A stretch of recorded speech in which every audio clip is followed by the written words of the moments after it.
The following may contain offensive language, adult humor, and or content that some viewers may find offensive.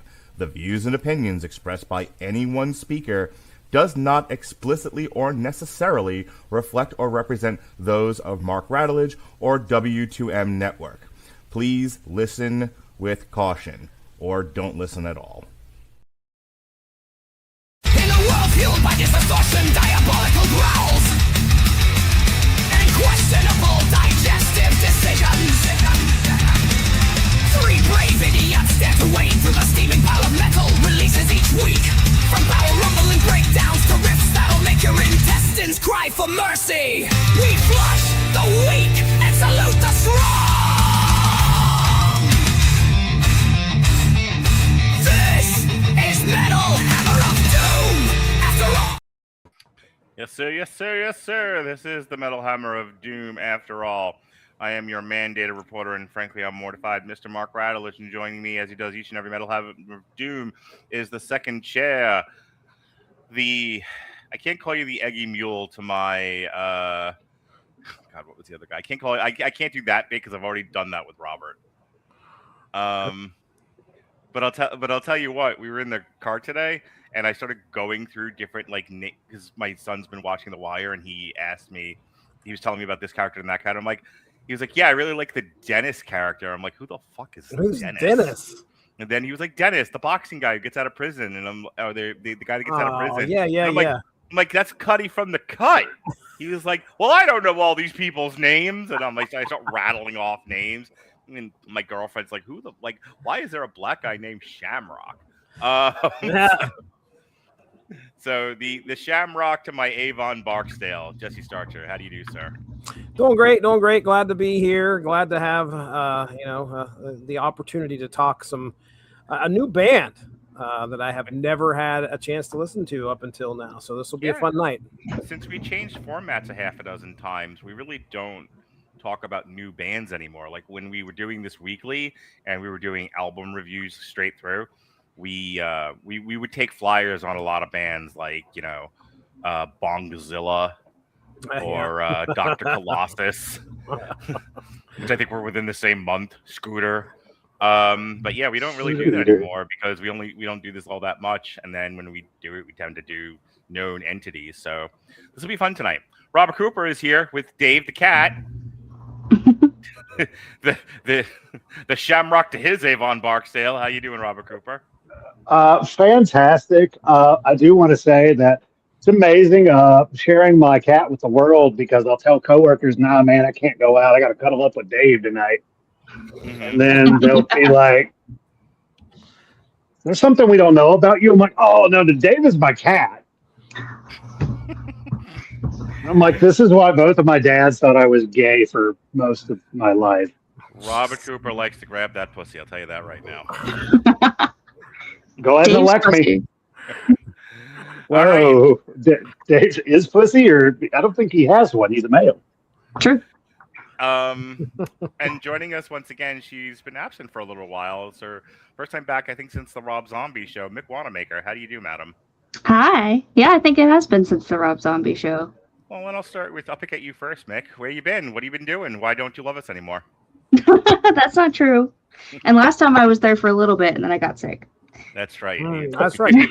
You ran away. Like I. And I was like, I can't do this. I'm so sorry. But not much. I just bought my ticket for Louder Than Life, though, so I'm really excited about that. It's been since 22 that I've been there. Who's headlining Louder Than Life? On which days? Let's see. My Chemical Romance is there on Friday. Thursday, I think it's Iron Maiden. Nice. Have you had an opportunity to see Iron Maiden before? I think that'll be really fun. Pantera's playing on the same day, so. Very good. I hear Pantera is actually releasing a new album if they haven't already. If they do, we will absolutely be doing a Metal Hammer of Doom on it. But I promise not to cry on that review. But I have the list. I've seen Pantera open up for Metallica, and then I saw them on one of their off Metallica tours that they did with Lamb of God and one of his other bands. One of the bands on his label. They're with the two new members, Charlie Benant and I think Zach Wild. Yep. Yeah, they're still tight, still tighter than shit, still really good. So that should be a good time for you. Who are you looking forward to seeing? Honestly, I'm really excited for Pantera. Let's see. Guar's gonna be there, so obviously I have to go see them. Mastodon's gonna be cool. Baby Metal's gonna be there as well. Baby Metal. Nice. So there's a lot. Power Man 5000 is gonna be there. Oh, I'm a fan. Yeah. I'm trying to think of what else I was looking for. Black Label Society. I haven't seen them yet. Jeez, I'm a fan of them. They're great. You should go to Louder Than Life with Mick, Jesse. Yeah. So Jesse's gonna come sleep on your couch, okay? And he's gonna go to Louder Than and Jesse's gonna go to Louder Than Life with you. I've set that up. When is it? Okay. It's September 17th through the 20th. Oh, I am so free. Oh, neat. I'm on my way.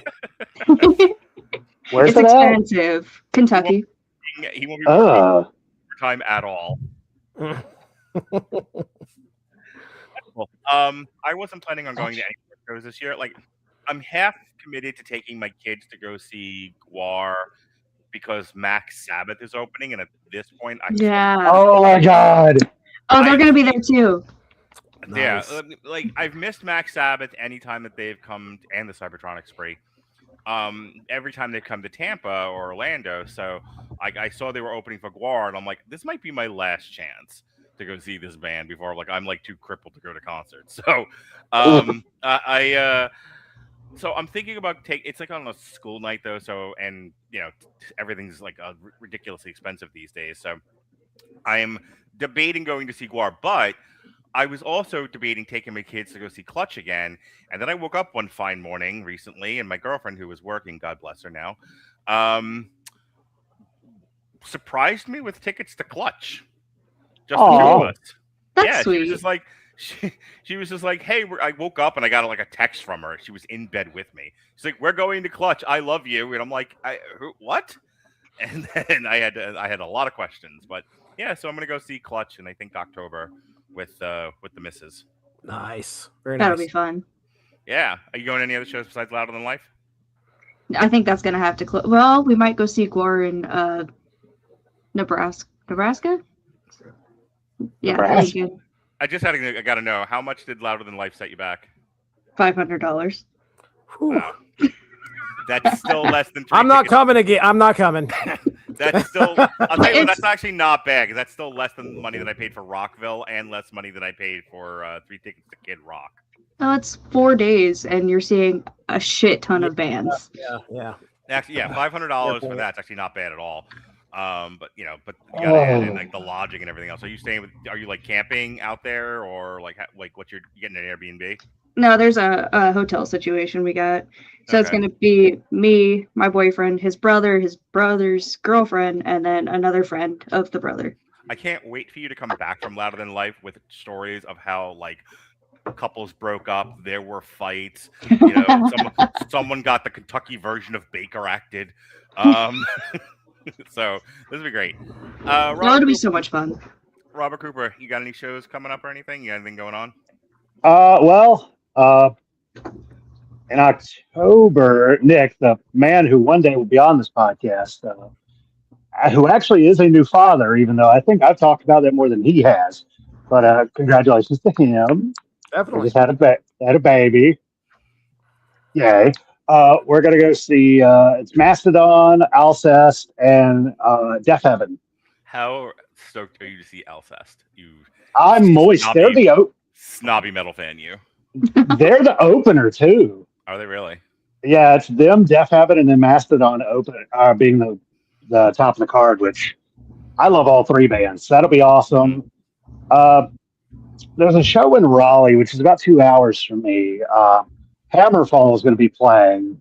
Oh, nice. But what I'm really excited for is Elven King is right under them on the card, and I love Elven King. If I had money and time, I would absolutely go see Elven King open up for just about anybody. Yeah, and then I forget who's opening for them, but then speaking of money, the one that I really want to go to that I don't know if I'll be able to is Acid Bath. Nice. They're going to be playing in Nashville, which is also 2.5 hours. It's them, Melvins, Kylisa, and damn it, I can't remember the fourth band, but it's a really good card. Like all four bands, I would see them main event a show easy. That's going to be really cool if I can go, but we'll see because in the words of Mr. Krabs, money, my boy. Right. Yeah. Jesse, Yes. you got any shows coming up, Jesse? No. It's the boring life over here. Trust me. I've just been working and working and working. So nothing is going on that's very exciting right now. So just what? Have you made any new AI music? I haven't heard. You haven't really been sending anything out. Like I know I've been bothering everyone sending out my TikTok since I got popular, but I haven't seen you send out any songs. I haven't really made anything that I published recently, but mostly I've been on a lot of synthwave, chiptune instrumentals, and EDM dance music, which is really like very strange for me. I think. I mean, I have an affinity for some of that stuff, but I've listened to quite a bit of one just solid album that I created probably about a month ago, and I haven't really created a whole lot since, other than stuff for backing music and podcasts. But I love Suno. It comes in cycles for me. So and psychos too. I'll throw this out there. I know we have the two anti-AI music people, and then there's me and you. So here don't goes. Don't worry. The corporate overlords are taking over Suno soon enough. You guys can be happy that I think it's that hobby's getting crushed in a hurry. Yeah, trust me. I think we're getting limited here at about the beginning of September. They're limiting downloads to like 20 songs. Now you can create a bunch of songs, but right now it's an unlimited amount of downloads, essentially. But because they've partnered with some big corporate music maker, they've come in and said, "Oh, you guys can't. No, you guys can't be making like music that almost sounds good or anything, but without these limits." So yes, go ahead, Mark. Interrupted you. All of a sudden, I got fired up. I mean, this is a pattern though with the internet, don't you think? I mean, the internet used to be the Wild West in like the mid to late 90s and early 2000s, and then everyone realized that look, it can't be all wine bottles in the twat. There's got to be guardrails here. We have to have rules, Jesse. The .com bomb, bubble bursted and everything, and eventually we got the internet that we know today. Like this just happened. So that part doesn't surprise me, nor is it something I want to whine about. I will say this. I think Mick and Robert will be happy to know that I'm going to formally announce it here. I am retiring Fra Diavolo. Are you really? Okay. Yep. In the arms of the angel. Are we hosting a funeral as well, or? Well, I'm going to throw this out there for discussion, and I'm willing to bat this around a little bit, and then we'll get through our main topic tonight, which is Genghis Tron. Speaking of silly band names, Love it. So I am old, as my son will often tell me. I was in a Wawa today, as we do before we go to the movies. We always have gas station picnic because I don't want to buy expensive, overpriced snacks at the theater. So we go to the gas station. Everyone gets what they want. Everyone is very happy. Everyone has autonomy. Everyone has agency. I have learned from my previous marriage. Everyone must have agency. Everyone must have autonomy. So this is expressed through gas station picnic at the Wawa. And I said something, and one of my kids like jabbed me about something, and I just turned to him and I just yelled out "Pickle Rick," and my son, yeah, about that reaction, Robert. My son was like, "Father, no, Father, nobody says that except incels now. Don't do it." So now because I'm a brat, I just yelled it even louder, and there's black women looking at me, and I was like, "Pickle Rick!" And my daughter just throws the bag over her head. I am so ashamed. My son's like, "Please, Father, no." So that's how old I am. But it's that mentality of realizing that I am wildly detached from young person's mainstream culture that I went into making AI music as Jesse did, like thinking about bands. What is a band? A band is a group of people common interests or maybe clashing interests, but they come together to make beautiful music. And they have a style, they have a theme. There are concept albums. Like, I grew up, just in my high school years thinking about like Nine Inch Nails, right? Not the Downward Spiral. It's a concept album from start to finish. And I just did a review of Bohemian Rhapsody with Shay, and look at like what Queen was doing. And so that's the mentality I went into Fra Diavolo with. Like it was more. It started with, let me experiment with this toy, and then it was okay. Well, now that I know what the toy can do, let me think about this. Like, if I was a band, what would I do? And then I put my stuff into the world to for consumption. And the marketplace was filled with put bananas in my butt. Yeah. Actually, what it was filled with was don't put bananas in my butt, followed by his next hit single, don't put tomatoes in my butt, followed by another hit single, don't put another item of food in my butt. And I think what finally, I'm going to skip to the end here and then come back like a Quentin Tarantino movie. I think what finally pushed me over the edge was, I was on TikTok for a while now, and I see, because I like different stuff comes up in my feed, and one of those things is the people rocking out to metal. But it was always like the same metal song, which I assumed was a Lamb of God song I hadn't heard.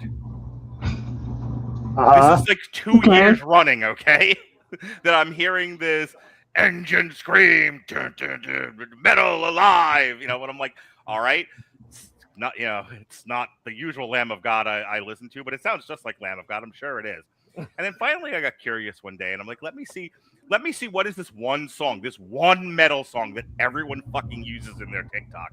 And it was an AI song. Oh, wow. Ouch. And then I looked and I saw what else he did, and he just and like the band Vinyl guy, who is very, very into anal sex, or at least doing songs about it. Much like the banana guy, different guy, okay? I want you to understand there are at least 2 people doing songs about things and asses. I want you to know this right now. So, damn liberals. I will let you guys talk in just a second, but let me get through my bit. So, I was like, this is one guy, and it's like, he's not even approximating what an actual band would do. It's all the same kind of art, all the same style, different colors. And it's all singles. And it's wildly popular, or at least some of it is. And I was thinking about the band Vinyl Guy, 57 versions of Stick Something in My Ass, in different styles of music. And I went, I have attacked this problem all wrong. I invaded the Soviet Union in the winter. There's no way I'm ever going to get in any way, shape, or form popular the way that I would have liked to, considering my stuff is monetized. Thinking about myself as a band, I have to think in terms, like, that's not what the consumer base wants. They want singles. They want one funny, and my son kind of made this point to me when I was telling him about this. He was like, yeah, when it comes to AI music, they either want like comedy, or they want something that sounds that everyone knows is AI. And it is the most like like that metal song I was telling you about. The reason why I thought it was Lamb of God was because it was about like the lowest fruit fucking like meathead metal song you're ever going to hear. So of course it's popular. And I was like, oh, I put way too much time and effort and thought into this. So I'm gonna keep sessions because I like sessions, and I like Jesse. He's an angel sent from heaven. And it's my podcast compressed into songs. So that's fun, and I enjoy doing that, and that fits into the marketplace such as it is. I'm gonna keep the passive aggressive pansexual peanut butters because on the occasion I would like to make a song about something funny or some idea that I have. I'll have it there, and if I wanted to make it metal now, I can. I won't have to like, oh, it's metal, it has to be Fra Diavolo. Nope. Everything I'm doing is now going to be passive aggressive pansexual peanut butters, and I'm just not going to do Fra Diavolo anymore. I might, Jesse, and I want to get your opinion on this too. I might do like every other band does, retire with a covers album. So let me go to you first, Mick. I've talked a lot. Your thoughts? You have talked a lot. Damn. I mean, that's Some might say it's a podcast. you were trying to make something genuine and something that most people just use as AI slop at this point. So it makes sense that the interest is those funny songs and shoving like 100 things up your ass. And that's what hits instead of actually, I give you this. You have thought out your songs and whatnot and put effort into your album. So, but I don't know. I still don't like AI music. And when you said they were going to probably restrict stuff, do you mean like they'd probably make it like a subscription rather than a free to use thing? Is that what you were talking about? Or you think they were just going to prevent people from what I had mentioned earlier? Yeah. So, no, essentially, if you have a subscription now, you can download like just about anything that you've created. And I'm pretty sure there's limits, but it's not 20 songs a month. It's way more than that right now. So what people do clearly is they create AI slop and then they just throw it into anything that they want out there and they download as much as they want it and throw it onto DistroKid and hope something hits, whatever. So flooding the market. That's what they're doing. Yeah. I mean, that's with a million songs about shoving things up your ass. Yes. That's essentially what it is. But now they've said, no, only 20 songs a month about shoving things in your ass. Yeah. So we have to limit the shoving things up your ass. We just can't have nonsense of, and a lot of that zillion songs of shoving things up your ass. What are we, fucking China? What's going on here? But a lot of that is because, they got sued, obviously, from a big music corporation. Because this big music corporation came in and said, no, guys, we can't have you doing that. So instead of getting shut down, like what was the other one? Shoot, I cannot remember what it was called. But there was a competitor to Suno for a little bit, and they got sued into oblivion and basically have gone away. Instead, Suno said, well, let's partner up. And this music company, I think it's Warner, I'm pretty sure, or BMG. I could be wrong. I'd have to look that up, make sure. I cannot remember. Jump in here 1 second. Do you know what the parallel to this is? Napster. Tell me. Napster. Yeah, I mean, this is exactly what happened with Napster. Napster's like, here's a file sharing service. Oh, good. We will now steal metric tons of music. And in the music industry, led by Lars Ulrich, we're like, what the fuck? No, you can't just steal everything. And we're all with pirate hats on and arms full of CDs. Like, yes, we certainly can. So Napster said, let's make a deal. And they were like, okay, here's what's going to happen. And it's Napster eventually, not directly, but basically the Napster concept became Spotify. Back to you, Jesse. Well, yeah. I mean, so now you can only have, 20 songs that you're downloading here. It takes a big music corporation to come in. So we're not winning shit here. All right. This is still a fucking music overlord that's coming in and basically throttling things. And so they can make more money.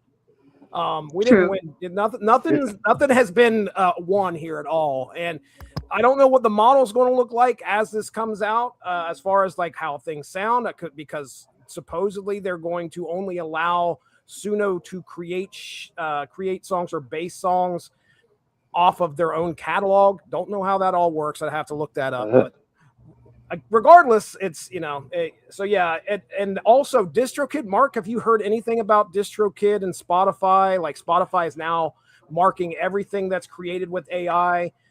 Yeah, I heard about that. Yeah, that I've heard. A lot of the stuff comes up on my feed in TikTok. Like I've had people doing lawyers that deal with the music industry talk about it. I've seen some videos on Facebook on YouTube. When I'm posting stuff for the podcast, I'll see like in the feed different videos of like how basically AI generated music is like fucked in one way, shape, or form. Can I tell you that this is one of those things where, and this might bother you, Jesse, but like I don't care. At this point, I'm so aggravated by this experience that if it's there and I can do it, it's another form of creativity for me. Great. I will do it when I have the time and I have the ideas. If it goes away, oh well. I said to Robert recently, we were talking about the Odyssey, and he got all bent out of shape about how Chris Nolan interpreted the Odyssey and kind of did his own thing with it.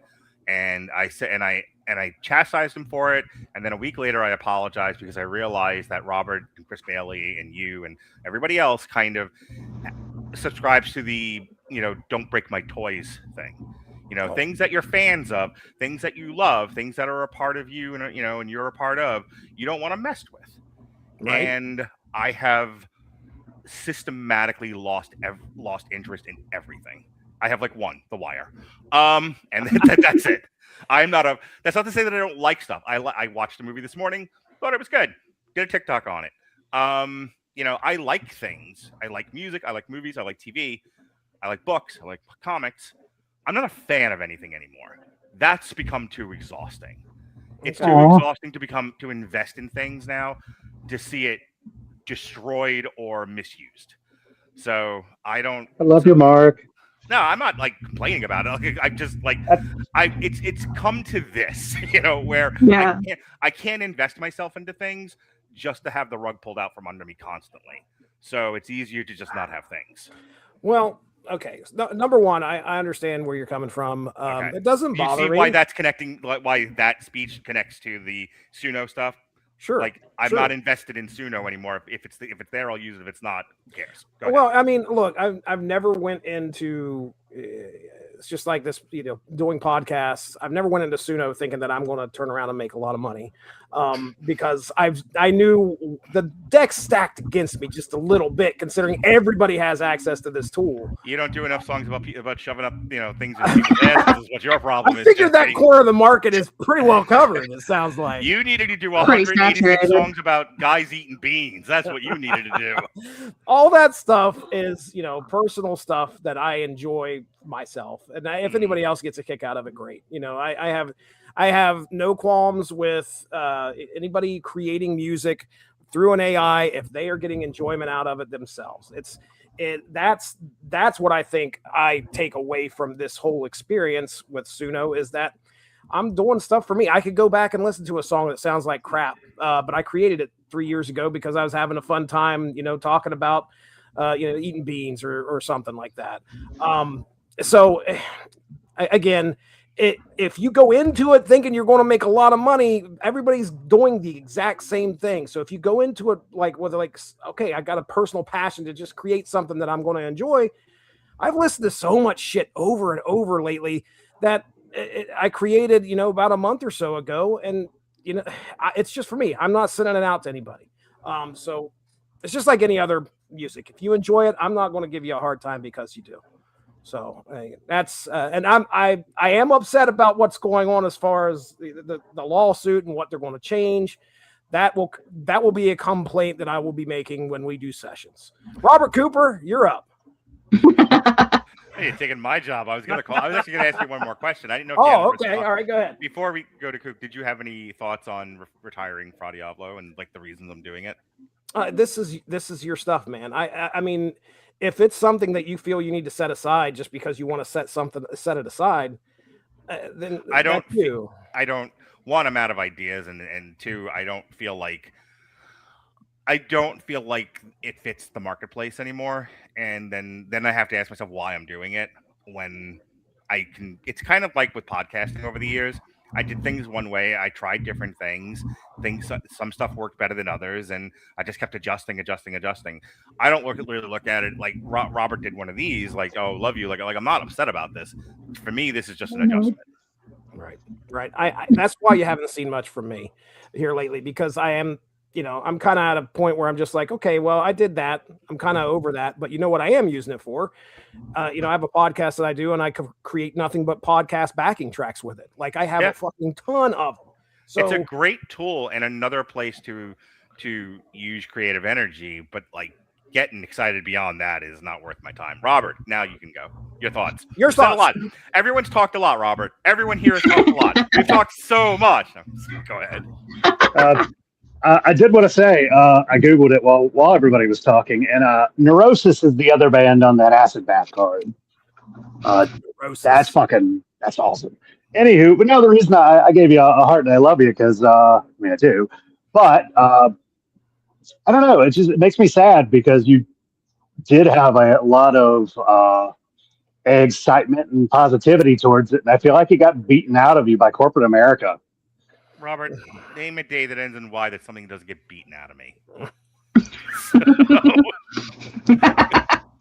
I mean, yeah. No, earlier I was like, man, this is Jesse's starting to sound like they're all starting to sound like me, Communist Comrade. If it means anything to you, if you'd like a happy, I'm sorry, was there more or? Oh no, I was just going to say that, like, I mean, if you want to go ahead and say your thing, I have another. So I started to say before we started the show tonight that and here's a kind of a happy ending to all this. I'm free.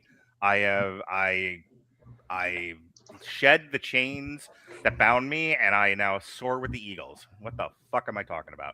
Did you put that in Chat GPT?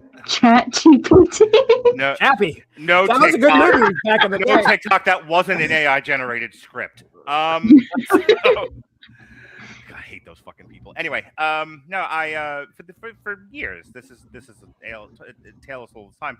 I didn't watch anything that I wasn't going to talk about because I didn't have any time, especially when we were going 4 days a week.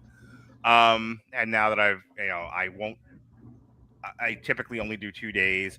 The schedule's set for like the next year and a half for the most part.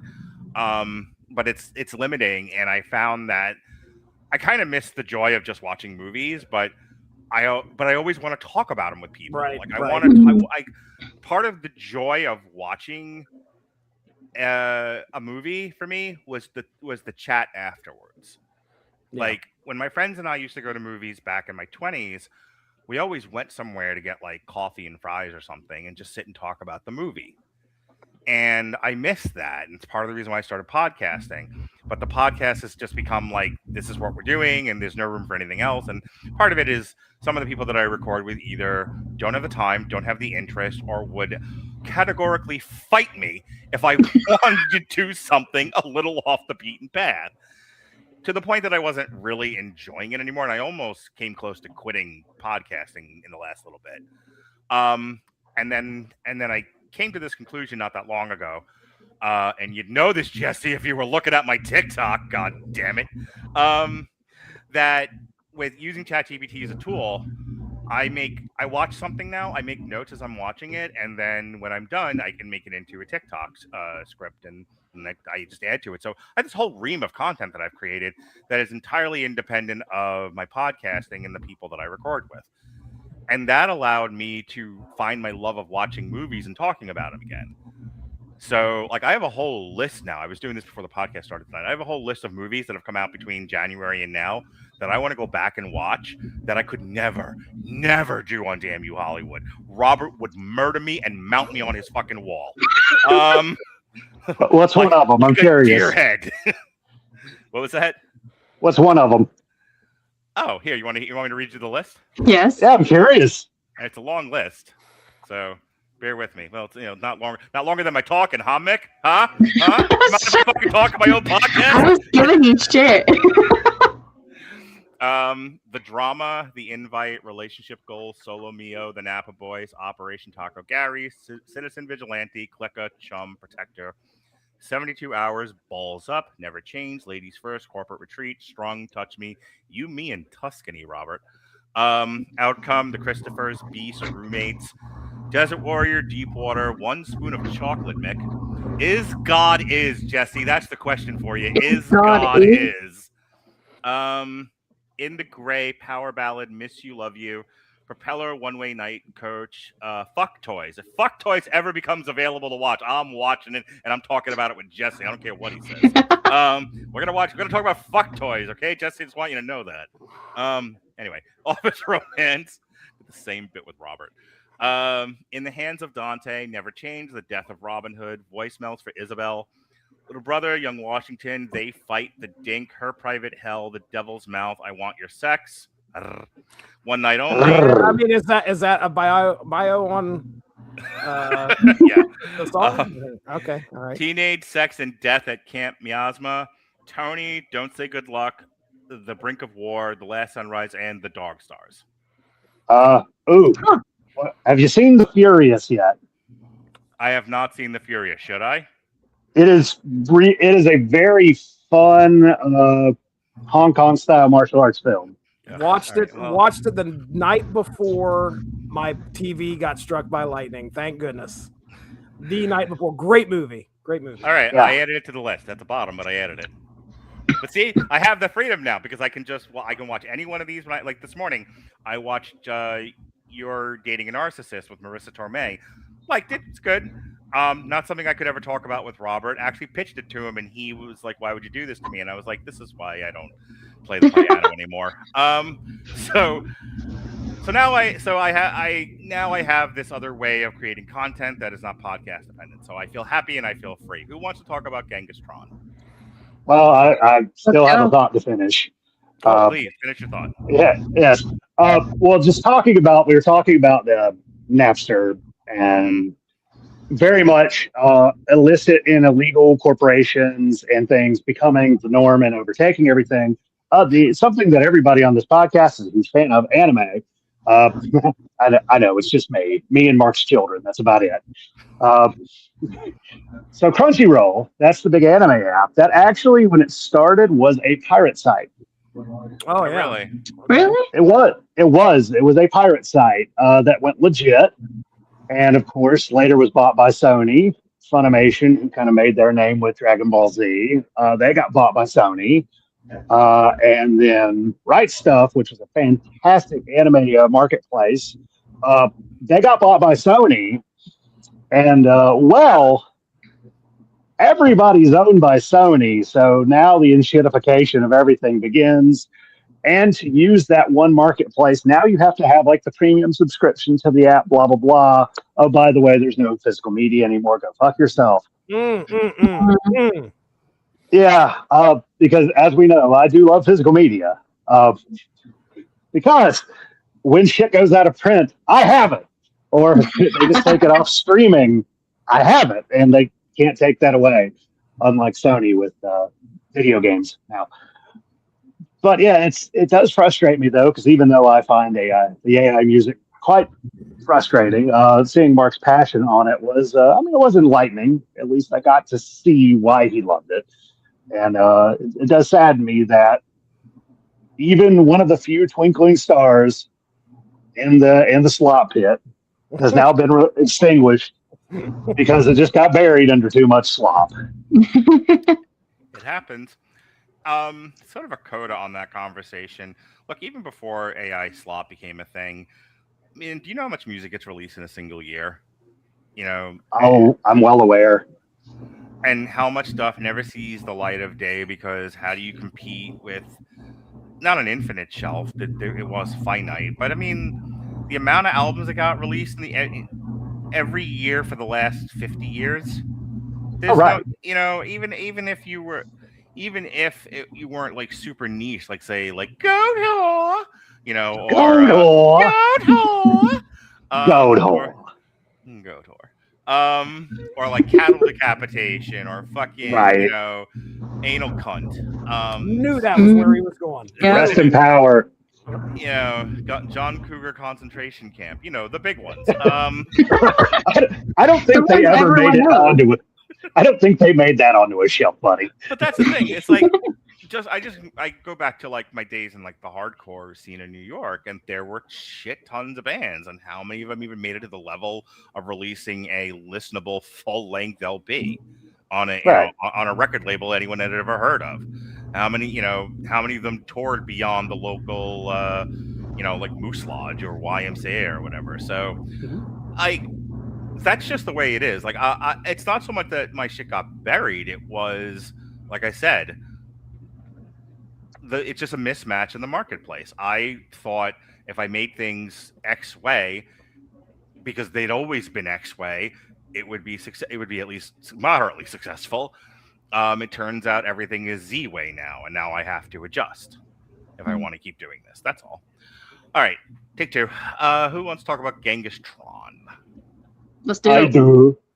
So we chose this because the name is silly. And that's all. None of us know a fucking thing about Genghis Tron. I know a little bit. So here's what I know about Genghis Tron. They formed in Poughkeepsie, New York in 2004, while its three original members were students at Vassar College. They were all girls. Never mind. The lineup was unusual from the beginning. Hamilton Jordan played guitar, Michael Szymanski handled keyboards and programming, and Mookie, these are not real names, and Mookie Singerman and Shamrock played, the fiddle, and Eggy Mule, provided vocals and additional keyboards. There was no bassist and, more importantly, no drummer. Instead, Jordan and Szymanski programmed the percussion themselves, partly because they wanted to write and record in their dorm rooms, and partly because they did not know a drummer capable of playing the absurdly fast blast beats they were creating. What began as a practical limitation quickly became one of the defining features of the band. Their music was difficult to categorize even by the standards of mid-2000s extreme metal. Genghis Tron combined grindcore, mathcore. Hey, there's that mathcore, Jesse. There it is, baby. Mathcore and hardcore with industrial music, synth-pop, and electronic artists such as Aphex Twin and Square Pusher. The band... I have been traumatized by Aphex Twin, but go ahead. Have you really? Well, you'll have to tell me more in a moment. Okay. The band has since described those early recordings as essentially throwing everything they like together. Sounds like fucking me with AI. And seeing what survived. Their 2004 demo, Laser Bitch, what I called one of my previous girlfriends, was followed by The Cloak of Love, another previous girlfriend, EP in 2005. Which established the basic formula. Frantic guitars, screaming vocals, electronic melodies, and machine-generated rhythms, moving between genres with very little warning. Their first full-length album, Dead Mountain Mouth, arrived in 2006. It took the chaos of early material and began turning it into something more deliberate. Genghis Tron could still sound like a grindcore band being attacked by an electronic music producer, but atmospheric passages, melodic synthesizers, and slower sections were becoming increasingly important. The record earned enough attention to bring the band to Relapse Records, where they released Board Up the House in 2008. Board Up the House was the major evolutionary step. The electronics and extreme metal remained, but the songwriting became more controlled. Songs had recognizable structures, recurring themes, and room to breathe. The album also developed an increasingly bleak fascination with isolation, collapse, and humanity living inside systems that appear to be falling apart. How very contemporary. Wow. Wait. Are you sure these aren't Gen Z kids who just came out? Non-fiction documentary. Critics who had previously regarded Genghis Tron primarily as an exercise in technological insanity began treating them as serious songwriters. There were no songs about putting things in your ass. After touring behind the record... that we know of. that we're aware of. However, Genghis Tron effectively disappeared. The band entered what became an unexpectedly long hiatus, and by the time Jordan and the other guy began writing together, they had little interest in simply recreating the music they had made in their 20s. Our original vocalist, Mookie, did not return. Tony Wolski of The Armed became the new vocalist, and for the first time since Genghis Tron added an actual drummer, Nick something unpronounceable of Sumac and Baptists. The result was Dream Weapon, released in 2021 after 13 years without an album. Wow. Anyone expecting another Board Up the House received something very different. The blast beats and screaming largely disappeared in favor of psychedelic electronics, repetition, atmosphere, and hypnotic rhythms. Oh, that must have pissed people off. Yeah, I was going to say, that's a change. Yeah. Damn. Yeah. Rather than pretending the hiatus had never happened, Genghis Tron allowed themselves to become a different band.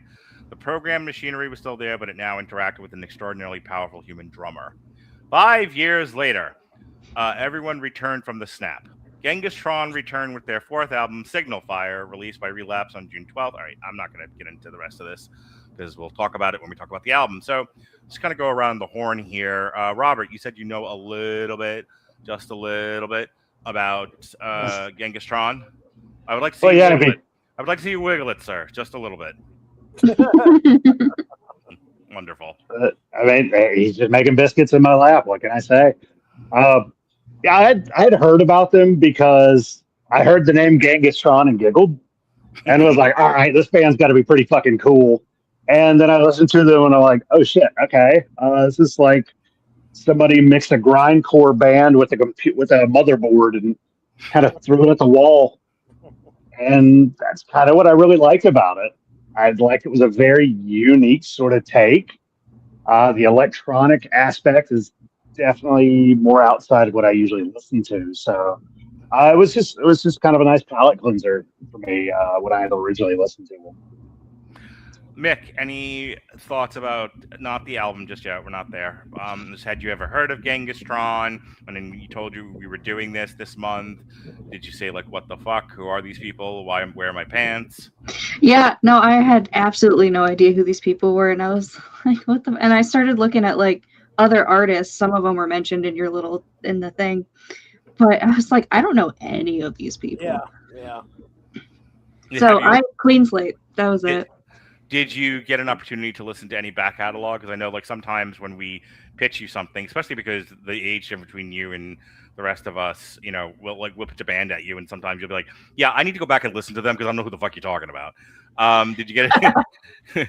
So you sometimes come on with like a fresh perspective of a catalog than we might have. Yeah, I didn't end up getting any chance to listen to their previous albums, but it was definitely. I mean, we'll talk about it in a minute. But it was definitely an interesting thing to look into. I was doing other research, like I was Googling a little bit about them. Okay. Did you find anything interesting that hasn't been already mentioned? I'm going to talk about that with the album. Okay. Jesse, any thoughts, not about the album just yet, but going into it, any thoughts about the band? Did you get a chance to look at their back catalog? So, no, didn't get a chance to look at the back catalog at all. I remember when you were like running down the list of bands on our when we were about to end the show last time. Yeah. And me and Coop both were like, Genghis Tron, what the hell? And then you started like talking about what they sounded like, and the thing that you had mentioned, I believe, was industrial maybe and synthwave. As soon as you said synthwave, I was like, oh, that sounds I wouldn't mind taking a little listen. So no idea what this band was about aside from your description, and then getting a chance to listen to it today. So clean slate as well. All right. Well, we'll just move forward then. Signal Fire came together as the point where the two versions of Genghis Tron finally stopped competing with each other. On 2021's Dream Weapon, Hamilton, Jordan, and the other guy deliberately moved away from the frantic cyber grind of the early records for something slower, hypnotic, and psychedelic. When they began the follow-up, they did not want to reverse course, but they also did not want to abandon the violence that defined the band. The song still began with those guys trading guitar, synth, and programmed beat ideas. But this time, they allowed the rest of the group much more freedom to reshape them. God, they sound like Metallica. The difference is important. Drummer Nick and vocalist Tony Wolski were already central to Dream Weapon, but on Signal Fire, the founders stopped hovering over every contribution and essentially told them to do what they do. Okay, this absolutely sounds like late stage Metallica. Then bassist Kenny of The Armed entered the picture. He was originally brought in for one song, but the results worked so well that they kept adding him. They say that that's their favorite part. His playing was the favorite part of the album. For a group that began without a drummer or a bass player, Signal Fire is the first Genghis Tron record that really behaves like a full physical band. I would agree with that. The recording process changed as well. After making their previous 3 albums with Converge guitarist Kurt Ballou, Genghis Tron chose Seth Manchester to co-produce and mix Signal Fire. Manchester had followed the band since the mid-2000s, but the point was to bring in somebody who would challenge their habits rather than repeat them. Recording included work at Machines with Magnets in Pawtucket, Rhode Island, and the band describes Manchester as easy to work with, but unwilling to stop until something sounded right. The finished record consequently feels more organic and human than old Genghis Tron, even though electronics remain fundamental to the music. Lyrically, Dream Weapon imagined the strange beauty of a world after humanity had disappeared. I mean, who doesn't? Yeah. Signal Fire snaps back to the present. Jordan says the album is rooted in the now, while Wolski describes its setting as Kojima-like dystopia of endless proxy warfare, information overload, and people discovering the reality itself can be manipulated through sufficiently relentless repetition. Oh, these guys should hang out with fucking OTEP and Ministry. The record circles war, ego, new forms of worship, and the feeling that modern information systems have exceeded our ability to process them, you think? The catastrophe is no longer waiting somewhere in the future. The characters are already living inside it. Musically, that gives the album its central trick. The blast beats, screams, and abrasive riffs are back, but they now coexist with synth-pop, post-rock, and atmospheric material developed on Dream Weapon. Born Prey begins near old-school Genghis Tron before opening into Depeche Mode territory. Nothing blooms in the hollow. puts blast beats against repetitive krautrock grooves. You like a little krautrock grooves, Jesse? Always good at New Year's Day. If I would love to combine some mathcore with krautrock. Can we do that? When we're done here, let's jump on Suno, Jesse. We're doing impromptu sessions where it's going to be nothing but mathcore and krautrock. Already did it. All right. Good God. The Dillinger escape plan does Scorpions. I Am All begins with a New Order or Depeche Mode pulse and eventually becomes something much heavier. 20 years ago, they smashed genres together because the collision itself was exciting. Now they move between those genres as though they were parts of the same musical language. The critical consensus has been unusually strong. Kerrang! Gave it 4 out of 5 stars and suggested it might be their finest record. Noise gave it 9 out of 10. Stitch Sound scored it 93 out of 100. Salad Days gave it 8 out of 10. And even the elite extremophile who prefers Dream Weapon landed on 82 out of 100. New Noise's assessment gets closest to the consensus. The achievement is not simply that Genghis Tron became heavy again, but that they found the midpoint between their violent past and their atmospheric present. So what does the angry metal guy think, Jesse? Turns out he didn't review it. I was going to say. If we mean the listener who heard Dream Weapon and asked where did the hell did the metal go, Signal Fire is basically the answer he wanted. All right, I don't need to read the rest of this. The metal didn't go anywhere in this album, that's for sure. There's some of it here.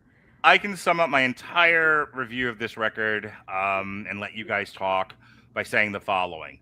If you had hit me on the head and just started playing the record, I would have turned to you, and much like I did with the TikTok song and thought it was Lamb of God, I would have thought this was Fear Factory. Oh. Okay. Not quite the Cliff Burton vocal style that I'm... Cliff Burton? Yeah, wrong guy. Who am I thinking of? Burton. You're thinking of Burton C. Bell. There we go. I had the... I'm old! I forget stuff. Leave me alone. You had the Burton. You were all right, just thinking. Yeah. Just halfway there. You're good. Oh, shit. I said it, and I was like, I know that's not Wait a right, second. but I don't know where I went Not wrong. alive? Oh. So, yes, the singer sounds like resurrected undead Cliff Burton. No. So, not quite the Fear Factory vocals that I'm used to. It's a little off from that, but generally speaking, this to me sounded like it was right in the catalog of any Fear Factory record I've listened to in the 10 years I listened to them. So with that said, that's kind of all I have to say about this. Like, I liked it. It was okay. I listened to it while I was hanging out with Erica before the show tonight, and her opinion of it was, this is great if the guy would stop screaming. A lot. So there's a lot of that. Your thoughts, Mick, and now you get into all the stuff you were going to say before. Yeah, you pretty much covered it in that synopsis you just gave. Because I was going to say that there was a lot of positive backing to it, and I thought that was everyone keeps comparing them to one band or another, and my first thought when I was listening to it was Deftones. Mm-hmm. Or like Nine Inch Nails kind of feel. 9 Inch Nails, yes. I feel you on the Deftones. I don't necessarily feel you as much on 9 Inch Nails, but then It depends on the don't song. think 9 Inch Nails sounds like Fear Factory either. Right. Deftones was the big thing that point, because with the very atmospheric and drawn out. Fun fact: I don't like Deftones. Me either. I hate them. Are you sure you're a white girl? But like the drawn on feel of all of it, I was like, man, But I did like the balance between the grindcore and the drawn on parts. I just wish some of them needed to be shortened and some of them needed to just not exist at all. So I noticed there was a split in the album too, like halfway through. I think, what is that song called? Something about Hallows. Oh, shoot. He just said the name. Nothing too. Blooms in the Hollow. There you go. That's where it gets a lot heavier, in my opinion. Because the first few, you're kind of just floating. There's some screaming going on, but like not as much. But Born Prey was insane. I know for me, I added Signal Fire to my liked songs list on Spotify. So I would imagine that was, from what I recall of listening to it, that was like the standout track to me. I feel like this is an album that like I should have liked, but with like I just couldn't do the drawn on part. It just needed to be shorter, which it's already 43 minutes. But Right. I don't know. There's too long of just that ambient sound. I couldn't even tell you how to fix it either, other than cutting it. All right, I'll ask you a couple of questions before I shoot it over to Robert. Yeah. is this an album that you would, back in the days where kids would listen to albums, is this one that you would put on? Is this one that you would go back and listen to? Probably not. I mean, I might pick out a song or two out of them, like without. That was my next question. Like, are there any songs on here that you would add to your playlist that the kids today, they enjoy the playlist? Without Form was pretty good. Mm-hmm. And I think I Am All, the first one that plays, I liked that one too. But otherwise, it was like, I probably wouldn't sit there and listen to the whole album ever again. Okay. Robert, your thoughts? I do think those are very interesting. Yeah, I mean, I could definitely hear some Fear Factory. I mean, the industrial aspect that comes with Fear Factory, 9 Inch Nails as well. Like, yeah, I could see that. I heard a little more maybe the electronic style of Cell Dwellers, a band. I hate to be that guy, but every time you guys think 9 Inch Nails, there's a part of me that screams there were other industrial bands out there.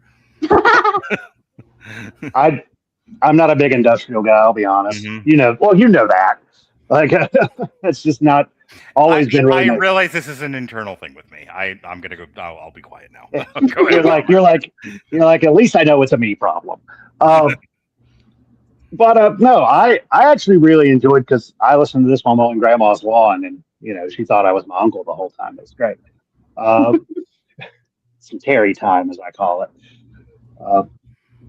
I found this to be actually a pretty fun and breezy listen. Just the fact that there was enough in it to where it kept me constantly engaged with the heavy, the angry, the grindcore parts of it, along with the more dream, almost more of like a dreamscape style sound. I really liked what it had to offer, and I feel that as a cohesive whole, it works very well, just because there is enough of both to kind of there's enough to where I feel like there's enough to be said throughout the album that it makes it worth it. I really enjoyed it. I would listen. I'd probably throw the whole thing on again, just because that's actually how I like to. I really like to consume albums as a whole, because a lot of times you can see what they're trying to do. Those are the days, huh? Enjoying things as a whole. It's kind of a problem, because then I just, like most white men, I don't finish anything.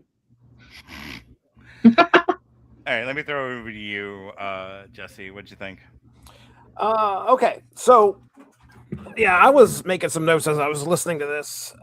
This was definitely a weird album. I can kind of identify with what Mick was saying, where some of the stuff was a little bit drawn out.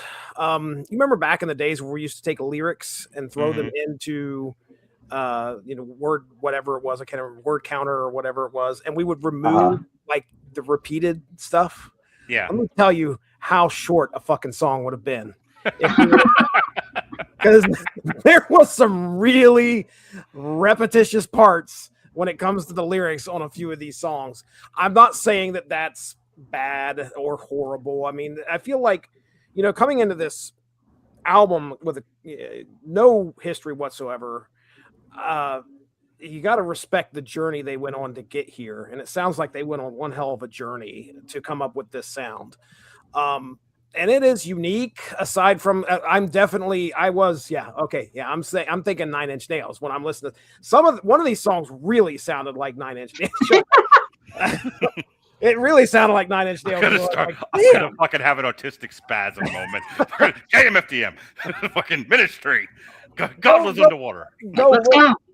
Skinny puppy. Other people are making the same fucking comparisons, though. When you look at other critic reviews, they're saying the same thing. Born Prey was one that stood out to me as well. You mentioned, oh my goodness, Without Form, which I think was the one that was just a complete instrumental and sounded like something that would have belonged right on the Stranger Things soundtrack. Like it was synthy. It was like a horror type kind of like feel to it. Absolutely loved that. Big fan of the synth wave, and there was plenty of that in here. It's not overpowering, but there is a good bit of sense going through this thing. And drum, I'm pretty certain, you get that industrial drum machine feel on a few of these. It takes you kind of back to the 80s. I like that. I enjoyed it overall. And what was really strange was I was looking at the song times, because a lot of times when we get into something that I'm brand new and I'm like, oh man, I don't know if I'm going to like this band or not. I'm like, how long are these songs going to be? And if I see something that approaches 6 minutes or more, I am already actively hating you guys. I don't know why, but I'm like, no, I don't want to do this anymore. Oh my gosh, what do I have to? But here's what's strange. At the end of this album, all three of the longest, the three longest songs, there's like a 7-minute song on here and 2 songs that are over 5 minutes, are probably the top 3 songs off this album for me. I walked away going, man, the 7-minute one takes you on a crazy journey, and the 5-minute one at the end does the same thing. So what I guess you could say is that, yeah, it's a long ass song, but you are in for a ride that'll take you, ups, downs, screams, and then we're going to draw it back a little bit. So that stood out to me. I loved all 3 of those songs. I think I cannot remember the names of those 3 songs, but either way, they were the longest songs on the album. Liked it.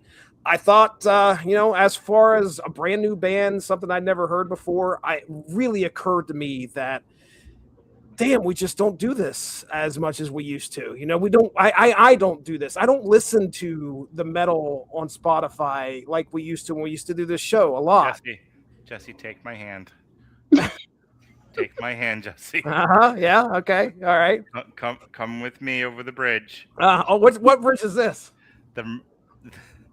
This is the particular bridge where it's going to take us to the fact that every time I get in the car, when Erica doesn't want me to play a podcast, she says, "Can you just play music?" I put on the virtual DJ on Spotify. Oh yes, that's what it's come to. Yes, that's what it's come to. I hate that thing. You can say no and resist, Mick. You can say no and resist, Mick, but let me tell you, let me go back a step. Okay. Is it too hard to press shuffle though? No, I mean, but hang on. You're gonna understand how we got to the virtual DJ, because the virtual DJ was the end point of an Israeli-Palestinian negotiation. Okay. Oh, okay. All right. We've come to this point. That's where it was. Okay. And we're demonetized. They're allowed to negotiate. I'm allowed to talk about it.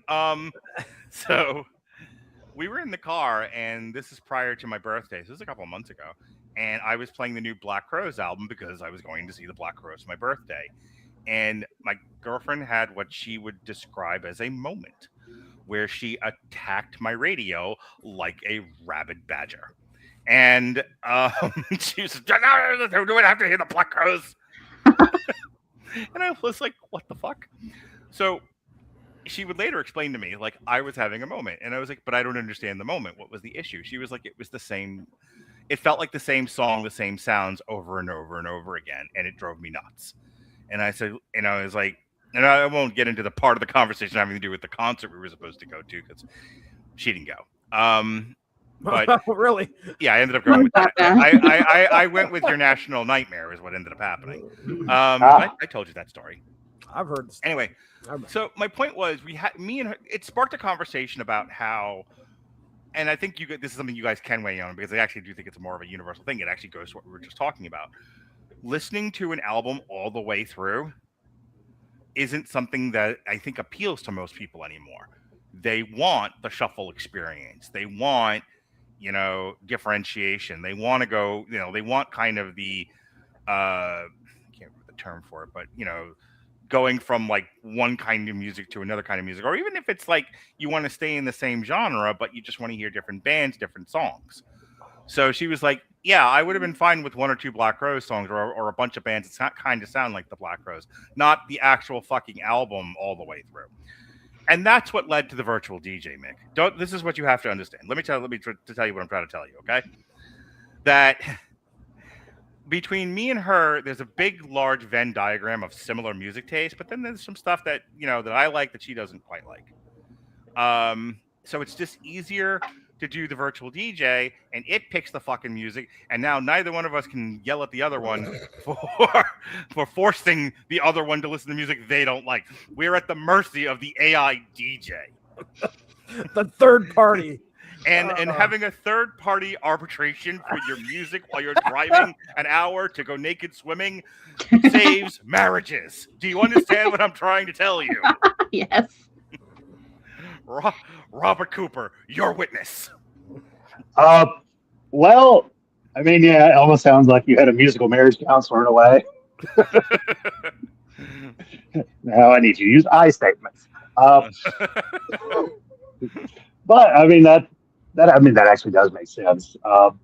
Which I do agree with you, and I would say it's probably. I mean, even if you take out like the 15-second TikTok attention span, the 10-minute YouTube attention span that we had before that, a full album, especially now that people aren't putting in a full CD into their car or a tape or an 8-track, what have you. People aren't doing that anymore, and it's not something that's, I guess, very native to a lot of people. It's not something a lot of people let me connect use. Let's go back before cassettes. Let's go in the let's go in the Wayback Machine, everybody. How far back, Jesse? Way back. People used to listen to the radio. Okay. I don't know if you recall this, Mick. You weren't born at the time. It was before you were born. But there was a thing called radio, and there was a guy or a girl. Don't want to be sexist. And he would say, "I will now play for you music," and he would play a handful of different songs of possibly the same genre, and then he would say, I'm Guy, hello," and that was 3 or 4 or 5 different songs by 3 or 4 or 5 different bands. I am Guy, and here are commercials. And then commercials would play, and he was like, "Hello, I am Guy, I am back, and I will now play more songs." And that was radio. And it was the dominant culture of the time. And then cassettes started becoming a thing, and then CDs became a thing, and then we had iPods, and music died. So, I've killed Robert. Jesse, do you see what I'm trying to tell you? We have come full circle. We are back to radio days. But the radio has become something that has evolved from what it once was, because it used to be, "Hello, I am Guy, and I have a specialized professional acquisition of music, and I will play for you Sir Mix-a-Lot. I like big butts. You haven't heard it yet, and I think you should." And so he would play that for you, and you would go, "Oh my goodness, Sir Mix-a-Lot, how funny are you?" And now you don't have, you can just put on the virtual DJ, and the virtual DJ doesn't even do that much for you anymore. Oh, yeah. It says, "Oh, I know what you like. I'm not going to play for you something, and here's the trick, Mick. This is the trick. This is the trick the devil pulled on us." It's not saying, "I have a specialized knowledge of music, and I would like to play this for you now. I'd like to show you my etchings. And you will learn a new thing, and you will take an appreciation of greater music." It just says, "I already know what you like because I have the data from the app you're using. So I will continue to play music. Some of it you may not know, but it's only going to be music that pleases you, master." And that's the new radio experience. Do you hear what I'm trying to say, Jesse? Oh, absolutely. Absolutely. This whole discussion, I think, kicked off about Black Crowes. You told me that story when we were discussing K Street. Yeah. Because there was a discussion about, I think it was the second episode where, right. I mean, early 2000s, they're talking about, well, they just want to listen to one song. These kids only want to listen to one song. Why do they want to buy an album and just listen to one song? And right. Here we are, 20-some years later. That is the exact market. They understand it now. How do you weaponize it and make money at the same time? This is what they've done. Spotify. Well, there's always the art of the playlist. Like, I mean, I have a bunch of playlists. Personally, I just don't. It freaks me out when AI voices talk to me. I fucking hate it. Fucking clankers. So what I do is, like, because I have Spotify. So you have to understand, you are closer to my children than you are to us. Lately, I've been on Oingo Boingo Radio. So it's like, it is the radio thing. It shuffles and it shows me new things, but I don't have a random voice that doesn't exist talking to me. Hi, Mick. So, how you doing? Are you ready to jam out to the 90s? Because it freaks here we me go out. With Onyx. Slam. It freaks me out so bad. I have nightmares about the AI voices and everything going on. So, like, if I just do shuffle and I press play, and then it still does the random thing. Yeah. Or there are some albums I will listen to straight through. Like, I've been on a Mr. Bungle kick all all year. Fucking Mr. Bungle. So I've been listening to their self-titled and California in order constantly. I had to listen to Mr. Bungle yesterday on the way to the Naked Swimming Hole. Did you? Yeah, Erica had never heard them before. She's like, "What the fuck is this?" I'm like, "It's Mr. Bungle." I love them. It's a time. I actually am a master playlist builder. When I used to date the hot Italian girl, I would build her a playlist every week. That pretty much would just be a love letter every single time. Oh boy, it's real fun going back to those because sometimes I've got some damn good. Hang on, Mick. I would like for you to speak for the children. Do they still do this? Is this a thing where if I would like to express to you love, and we're slightly beyond the years where I love you is I punch you in the arm, you know, where we're into here's a mixtape. Like, are we still like sending each other playlists as an expression of love and interest? I want to say, well, I don't know about romantically. I've had many, like, especially the kids I work with at work, they'll be like, oh, I could send you my playlist. It's usually just a not a pre-created one, but like one they already had. Yeah. So I don't know if like the romantic aspect is there anymore. It is used as a source of connection though. Yeah. Okay. That's so like that's what I needed to hear. I have a playlist called Take Me to the Ocean, I'm Sad, and it's mostly like Jimmy Buffett and like beachy songs, right? And so like I've sent that to plenty of people. Okay. Back to you, Robert. I needed to ask her that question. It's already on the children's culture. And I'm not even that in tune with it. That's fair. You're closer than I am, and might I add, Pickle Rick. Go ahead. Yeah. Pickle Rick. I used to really love Rick and Morty too, but then the closer I got, it's like a lot of things. I think the reason I can stay happy about what I enjoy is that I don't interact with other people that like those things. Like when I go to a wrestling convention, it reminds me of why I hate wrestling fans. Before we came on tonight, I watched a TikTok of a guy. It was a couple of minutes, and the guy was like, he shows a picture of Dungeons and Dragons, like, hey, is this popular anymore? And it's one of these TikToks where the guy talks to himself in two different characters. Yeah. So the one guy's like, points to Dungeons and Dragons. Is this still popular? He was like, no, the theater kids took it over and turned everything gay, so nobody plays. And then and then points to World of Warcraft. Same thing. Theater kids took it over and made it gay. Now nobody plays. Something else he said it happened to, and then a Warhammer. Warhammer apparently turned gay. And then the last thing he said was something 40K. Maybe that is still Warhammer. That is Warhammer, yes. BattleTech, that's what it was. It was BattleTech is still gay. Warhammer is fine. And then he did a follow-up video where he was like chat, because I think people had commented on that video. So he goes and makes a follow-up. And midway through it, he stops doing the bit and burst into tears. And he bursted into tears. Jesse, I know you know where I'm going with this. He bursted into tears because he was like, doing those videos made me realize how, like, I don't have anything I like anymore because everything was made miserable. Oh. Everyone's so angry with each other and gatekeeps, and you can't talk to anyone. Like, it used to be if Jesse and I liked something, we could talk about it, and whether there were differences or not was immaterial. We found our people in each other because we bonded over this thing we like. And now it would turn into, a fist fight and a possible shooting. And he was like, I don't have a single thing I can share with people anymore because everybody is fucking miserable and hates each other. Fandoms have ruined pretty much everything at this point. Like, my coworker and I were talking about this the other day. Like, the Amazing Digital Circus got really, really big, and then the fandom got really, really toxic, and now it's just don't even touch them. Oh. Did you just review that, Jesse? I did. I covered that with Alexis. It's so good. I love it. Me and Jared saw it in theaters, that last episode thing. Oh, yeah, but I would not go online and seek other people out for that. I had no idea. It's kind of like it's like Game of Thrones. That was big, monumental, and then people just started hating it. Now nobody talks about it anymore. Because the new shiny thing that's come along, and we can just enjoy it that way. We can't have anything. Yeah. Jesse, you're sorry.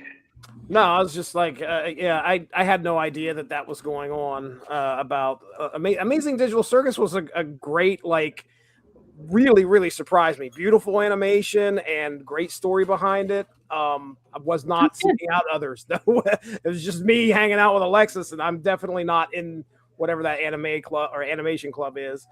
So I'm not seeing a lot of that in my algorithm, but it doesn't surprise me. Welcome to the fucking internet. Yeah. Like, it's just the way it is. Jesse, take my hand, Jesse. Oh, we going across the bridge again? We're going this time. We're going on the other side. This time we're going across the Rememorization Bridge. Do you remember, Jesse? I remember. Do you remember? I remember. About 10 years ago, we dedicated about 2 hours to just talking about toxic fandoms. Oh yeah. Back then, we were talking about Star Wars and Marvel. And oh God. Yeah, you can't even like anything anymore. No. But we said that years ago. That's my point. Like, I guess it's only gotten worse. I don't know.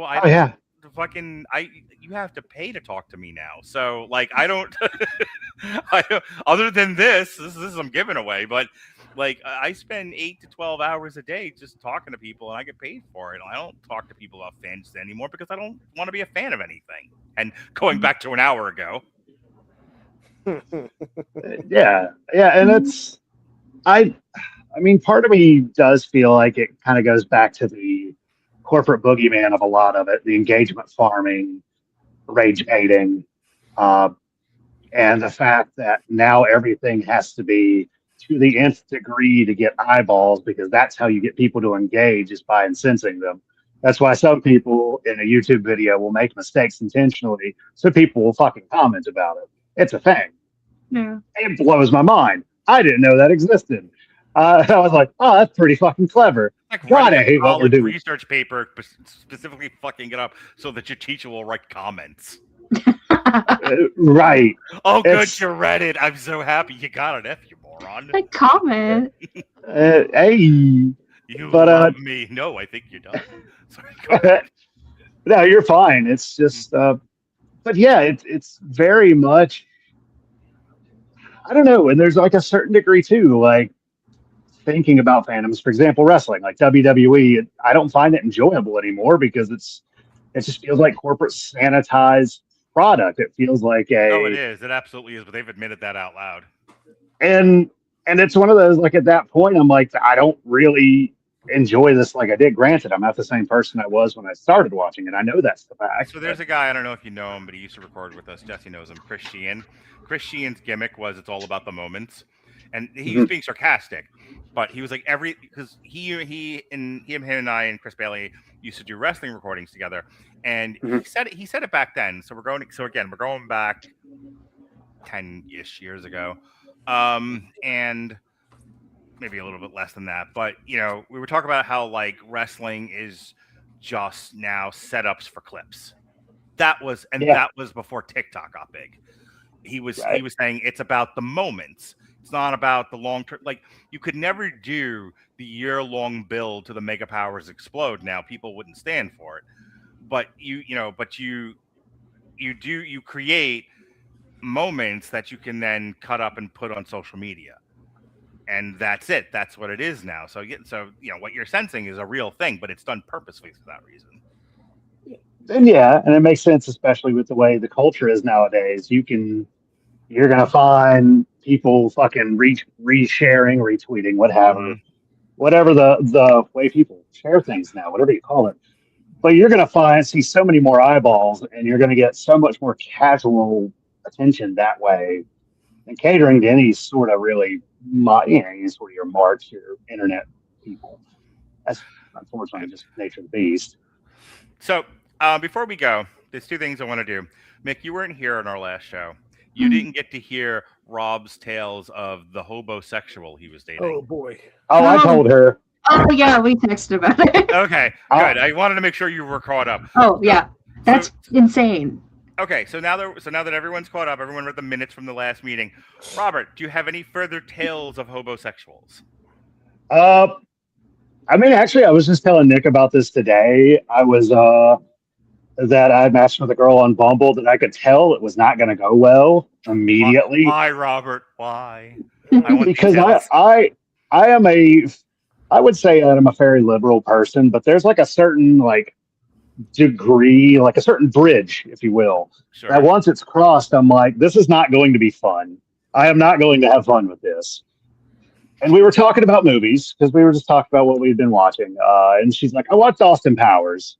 You know, I didn't like the fat phobia. I didn't like the infantilization of many, and so on and so forth. And I'm like, I respect and understand exactly what you're saying. Like, yes, you have valid points. In a modern lens, some of these things are very problematic. But I will say, mind you, this was done over 25 years ago. There's a very different climate and a very different culture that this was done in, and comedy's not the same. And she's like, agree to disagree. God. I need you to like get a date with her, sit her down, Clockwork Orange her, and make her watch the entire Porky's trilogy. Oh no!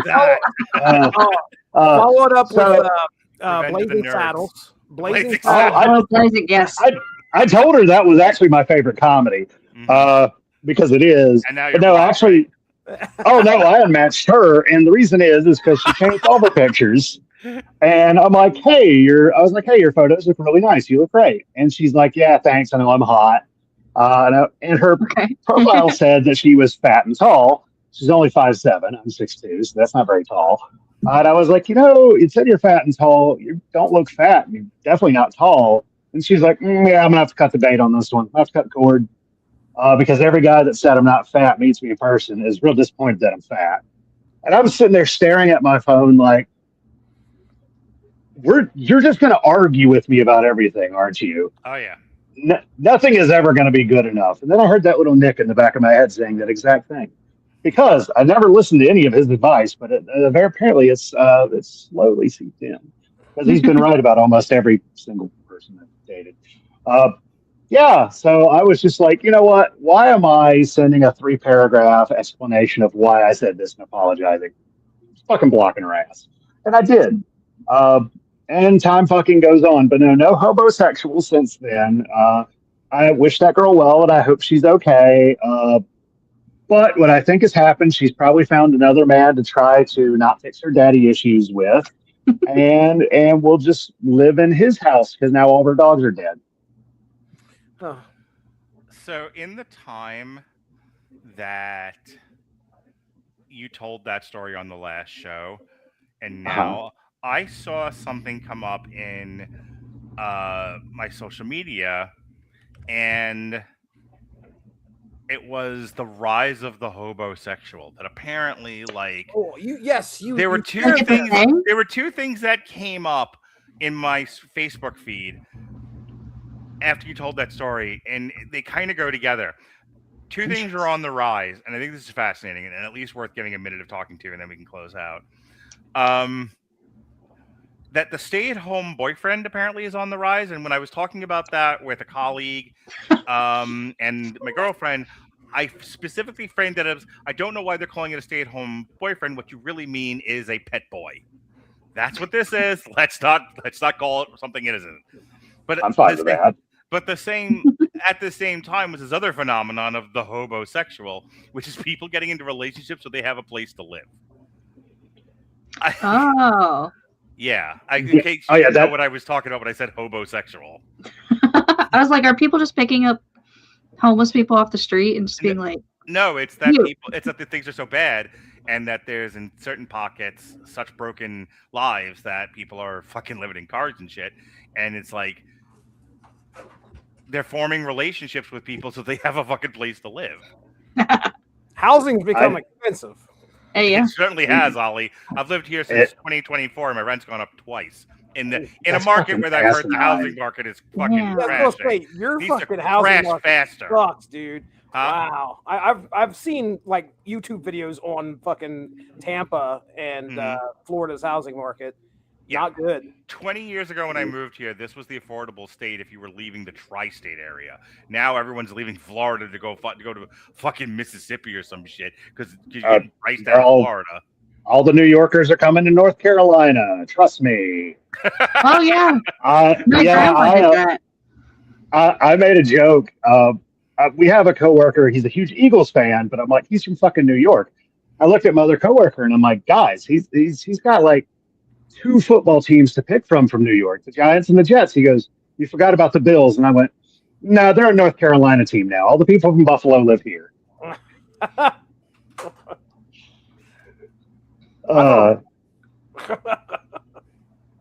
Yeah, any What? thoughts, Jesse, on all of this? Oh, I mean, my goodness, hobosexuals. Wow. I remember you showing the. I remember you sharing the thing, the article, and I was like, never has a term been so apt for what has been, what was being discussed. Although Coop's story stuck with me for a lot of other bad reasons. It was the toilet, wasn't it?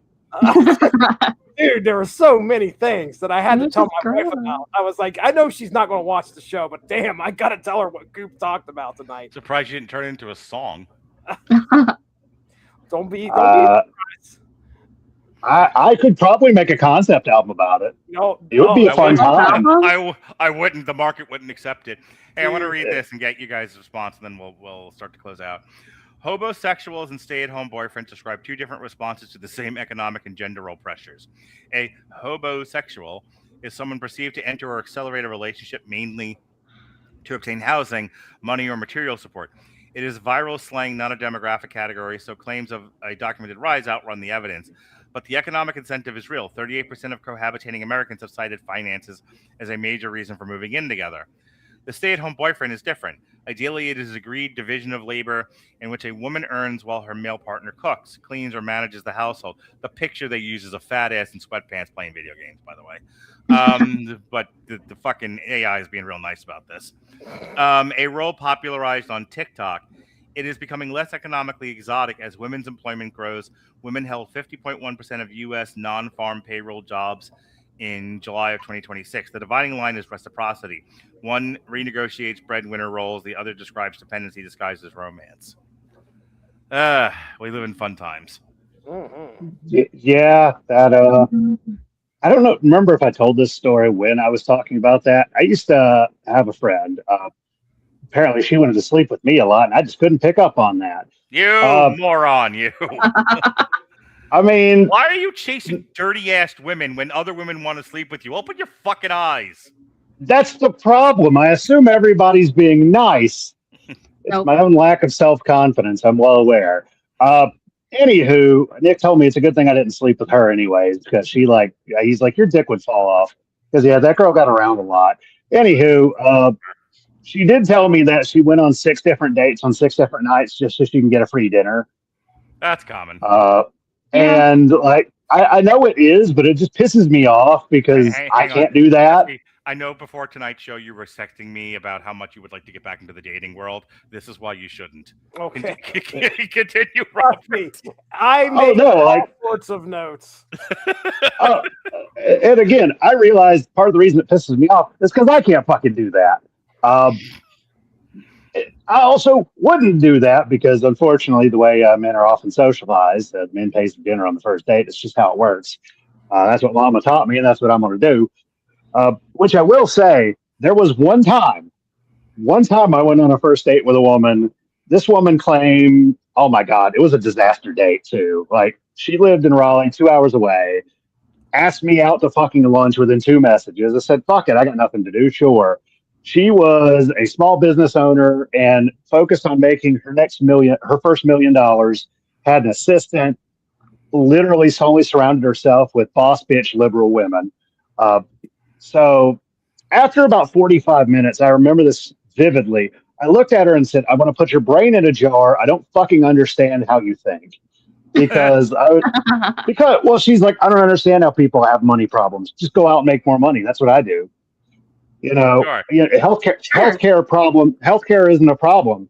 You know what? Like, so what? If it bankrupts, just file for bankruptcy. You'll be fine in 5 years. She's like, everybody needs to start their own business. And I'm like, what the fuck are you talking about? Because I could not wrap my head around. She was like talking to a fucking Martian.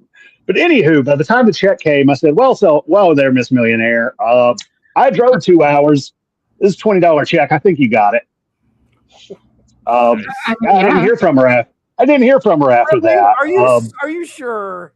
Why in the world did you not hear from this lady? I don't know, something about men are from Mars, women are from Venus. Like it really felt like I was. Did you get the sense that she wanted you to be her pet boy? No, now Sugar mama. That's the thing, and that's actually the interesting thing. Sugar mama. I don't know. It's something that I find very interesting, but I also wonder because the sugar baby thing, like.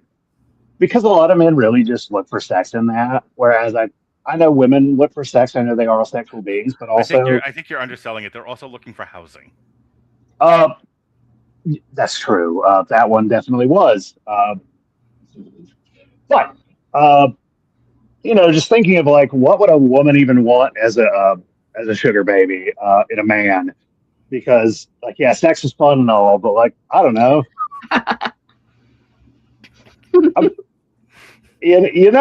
That's fun and all. And a date to weddings. Like, I don't understand why you're struggling with this concept. They want a date to weddings? Yes. When they're in, look, the purpose of having like a state, outside of like what the fucking AI just told us, because I think that's only a portion of it. But I think when you're talking about like a woman who has her own money and is literally just looking for companionship, it is the inverse of why a guy does this sort of thing. A consistent source of reliable sex and someone that you can bring to places so that you don't show up alone. Yeah.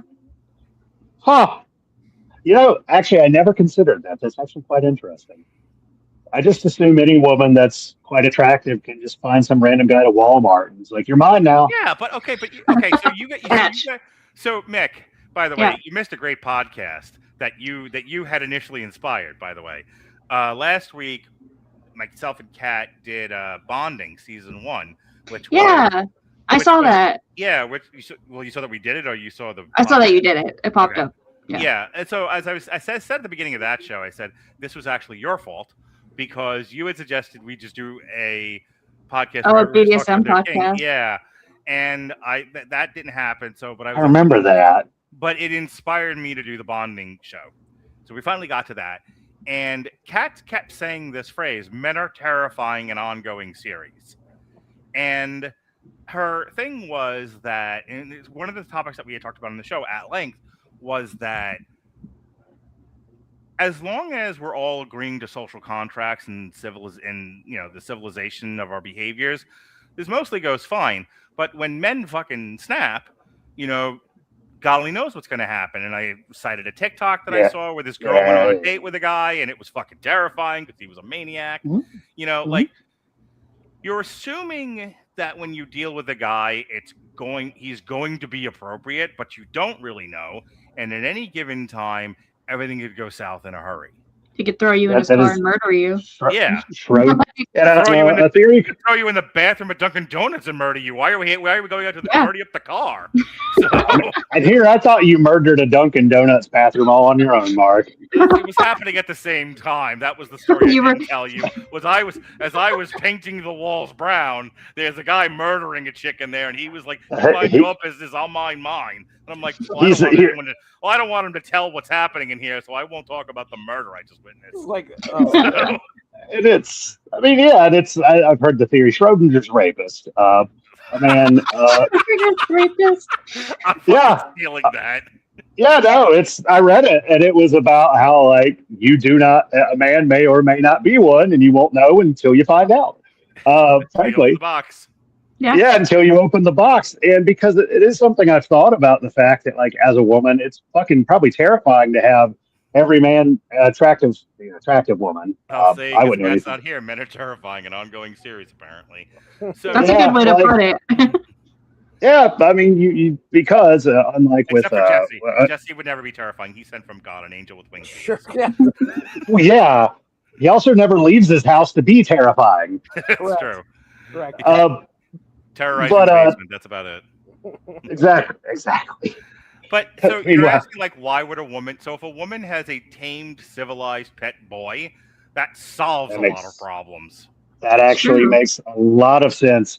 It's kind of, that also reminds me of why I've heard so many married men get a lot more attention because they're already vetted.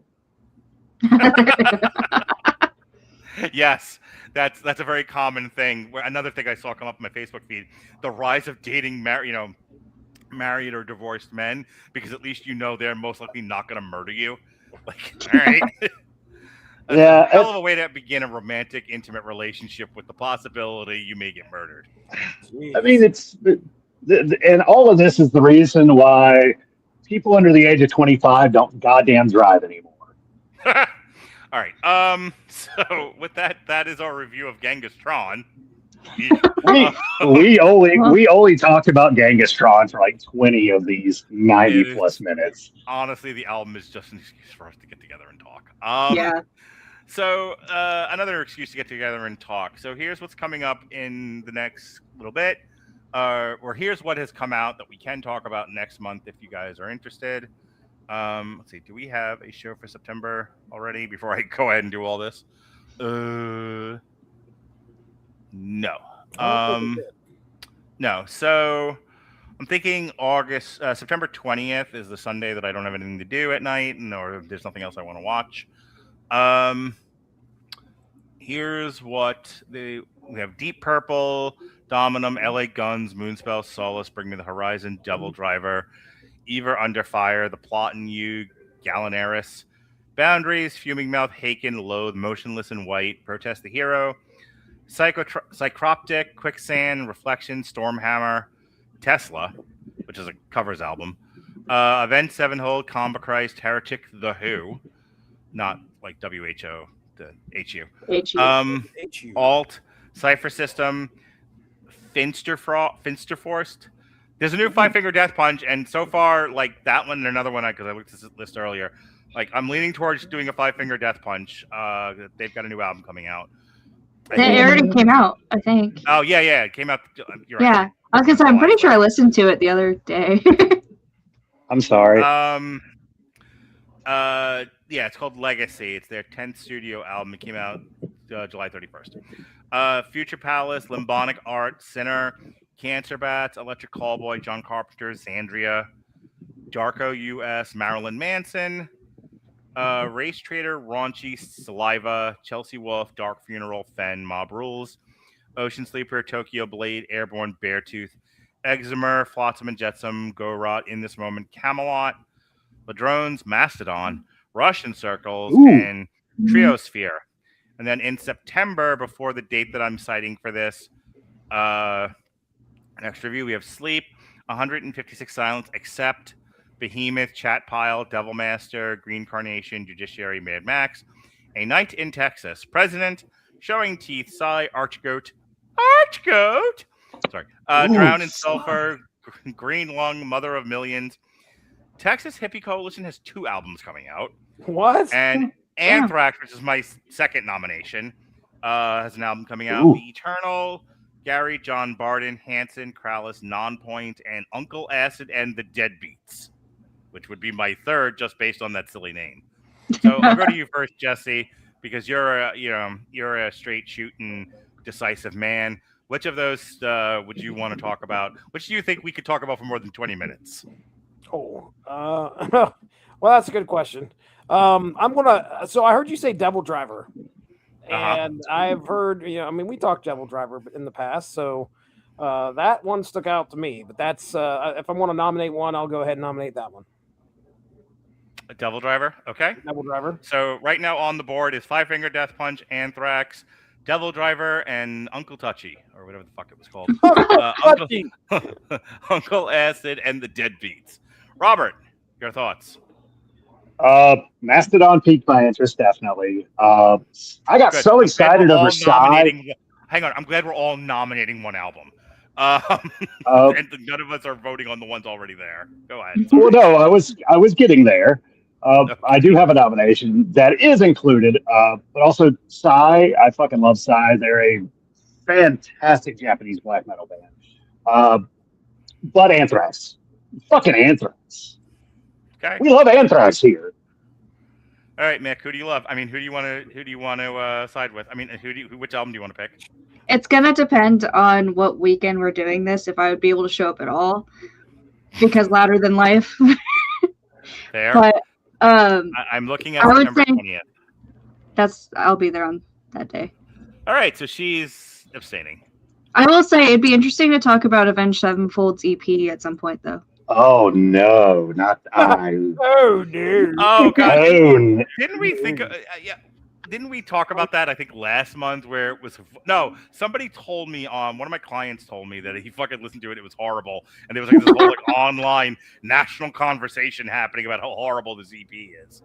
Oh, so, everyone hates it. All right. Well, the next time you're on the show, whether it's the central thing we talk about or we just dedicate some time to it, other than Robert's fucking social life, we will absolutely talk about it. Just remind me ahead of time. Got it. Okay. All right, Jesse. What are we doing here? Are we doing Anthrax? Sure. I'm down with whatever you guys want to do here. Anthrax sounds great. All right.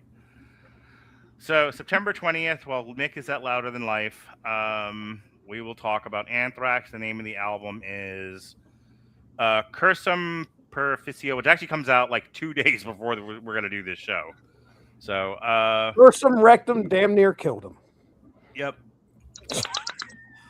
I love that joke. It's the first album in 10 years since For All Kings, marking the longest gap between the two careers. The album is the band's first since The Greater of Two Evils not to feature a lineup change from the previous album. We did For All Kings, didn't we? Sure did. We did. Yeah, I thought so. And, yep. Joey Belladonna is still singing for them. Frank Bello's in there, Charlie Benant, and Scott Ian. So it's the original lineup, it looks like. Wow. All right, this will be fun. And then I'll have good stories for next time. Yay! Yeah, for October. Yep. Hang on. HOD. All right, so that's what we're doing next month. This past Monday, Robert and I had a great conversation about a shitty movie called Soulmate. And then Kat and I talked about bonding, and we talked about kink, and talked about our histories in the kink community. And Jesse ran away from that show as fast as he possibly could. So Jesse was not there, but it was a good show. I was not there. Tomorrow, we're doing The End of Oak Street. I loved it. It's right up there with Project Hail Mary for me. I gave it 5 stars. It is neck and neck my favorite movie of this year so far. Wow, it is amazing. I mean, I'm sure Robert will find reasons to complain about it. But I'm sure. And there were definitely things about it that I can see people getting aggravated with. But, normal people are saying it's like better than Jurassic Park. And there are degrees of which I agree with that. And I'll talk about it tomorrow. And then Thursday, Kat will be back. And we are going to be doing an on trial for Bring It On. Jesse, what do you got going on? Oh, well, yeah, ladies and gentlemen, you can hear me and Mark Radulich talking about Bruce Wayne Murderer. From like February. I remember listening to the last episode and going, man, I was talking about how sick I was. Like, I don't get sick very often, knock on some wood.